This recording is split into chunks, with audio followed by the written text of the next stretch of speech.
শ্ৰদ্ধাৰ ভক্তপ্ৰাণ ৰাইজ আৰু এয়া হৈছে কেৰখাবাৰী গাঁৱৰ আমি কালী পূজাৰ কল পাৰি আছোঁ আৰু গাঁৱে গাঁৱে আমাৰ গাঁৱতে মানে কল পাৰোঁ। এইবিলাক সকলোৰে ঘৰত যাম, যিবিলাক একে চাইজৰ কল সেইবিলাক পাৰি আনি এক জেগাত ৰাখিম আৰু সেইবিলাক যেতিয়া পকিব তেতিয়া আমাৰ পূজা দিয়া হয়। সেইটোৰ কোনো কি নাই, ডেট ফিক্স নহয়, যেতিয়া পকিব তেতিয়াই পূজা দিয়া হ'ব। আৰু এইটো আমি আমাৰ গাঁৱত ভিতৰতে এইবিলাক কল পাৰিব গৈ আছোঁ আৰু ঠেলাখনত আছে, কল পাৰিলোঁ বহুতকেইটা, 10মান পাৰিম।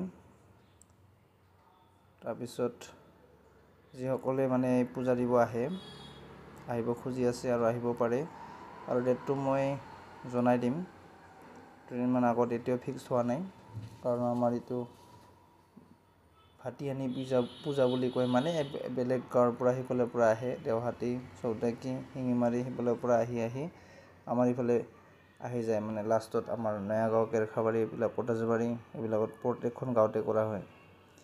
আৰু চাওক, এইটো দেখা পাই মানে আগৰ দিনৰ কথা মনত পৰি গ'ল সৰুকালৰ, আৰু এইটো মই কিবা কৰি আছোঁ, চাওক কেনেকৈ উৰাই।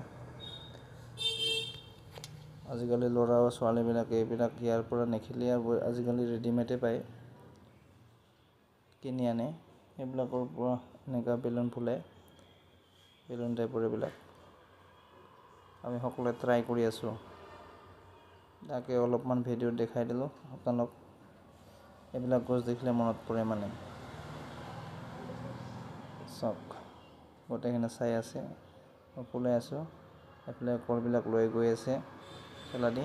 আৰু এইখন আমাৰ গাঁৱত কেৰখাবাৰী নতুনপুৰ মজলীয়া বিদ্যালয়খনত আমি পঢ়িছিলোঁ, ওচৰতে ঘৰৰ পৰা। আৰু এতিয়া গৈ আছোঁ আমি, ৰাস্তাত লগ পালোঁ এখন গাড়ীত, তাতে উঠি গৈ আছোঁ, আৰু বাকীবিলাক আহি আছে মানে খোজকাঢ়ি, বহুত ৰ'দ দিছিল, সেইবিলাক চাওক আহি আছে। আৰু এই মন্দিৰটো হৈছে এইটো মন্দিৰতে জয় মা কালী।